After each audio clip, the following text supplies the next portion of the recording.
Where to start? I get calls, emails all the time with people wanting to start a restaurant or a food truck, and they just don't know where to begin. So I'll do a little quick overview of like what I think is the best route to start either a restaurant or a food truck, and then we'll get more detail in later episodes. First thing you gotta have is a product, and you can't be good, it can't be okay, it's gotta be great, it's gotta be amazing. And the best way to tell that, from what I found, is when you're sampling or testing to friends and family, or just maybe random people. If they say it's good, that's bad. If they say it's okay, that's terrible. If they say that's great, wow, this is amazing, that's actually good. Because a lot of times people don't want to be mean or give you their honest opinion because they don't want to hurt your feelings. So when you do those testing, when you figure out what product you want to go with, make sure you're getting their honest, true feedback. Let them know you're not going to hurt their feelings. If they don't tell you the truth, you're going to be led to failure, not to success. So that's the first thing. You need to have a great, amazing product. There's a lot of competition in this industry, and if you don't have that, you will not survive,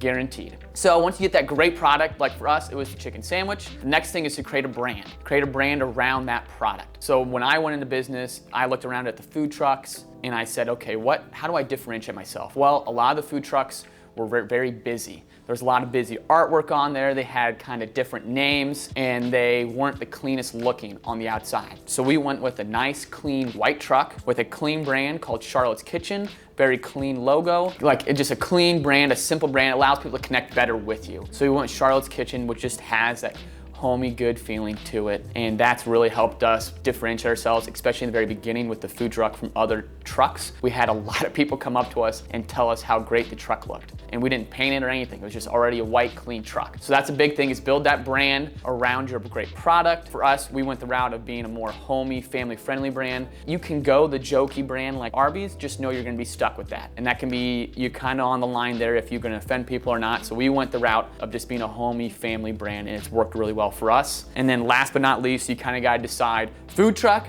or restaurant. If you go food truck, the benefits of doing a food truck, low overhead, it's a little bit easier to get into because it's less capital to start. For instance, like a brand new food truck can cost $150,000, but you can get a used food truck online for $30,000, $40,000. You're gonna probably have to put another 20 to 30K into it to make it look nice, get it with your branding, clean it, get it with new equipment, get all the licenses and everything to set up with it completed. But you can get in for as low as $30,000, $35,000. Now, brick and mortar restaurant, depending if you're leasing or buying, you can get in anywhere from probably on the low end, $80,000 to the high end of, $300,000, $400,000. Our whole concept that worked really well for us, which I suggest for a lot of new restaurant and food truck owners, is to get in with the least amount of capital possible, prove that your concept and your product is wanted in the local industry, and then once that's proven, then go spend that extra money making your place look really nice, making your food truck look really nice. So what we did here in Johnston, for instance, we opened up as drive-through only,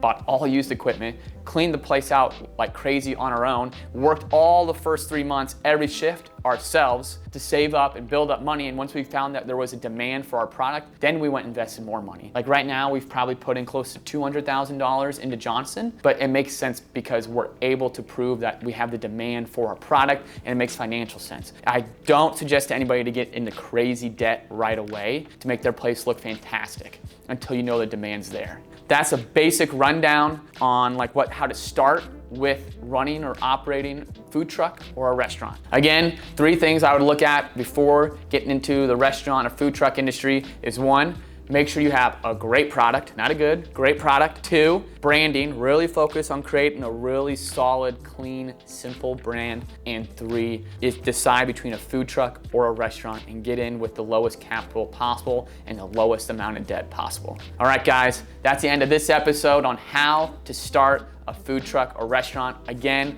we're gonna get in a lot more detail in the future episodes about those specific details within starting them. Like, subscribe, and follow. Peace.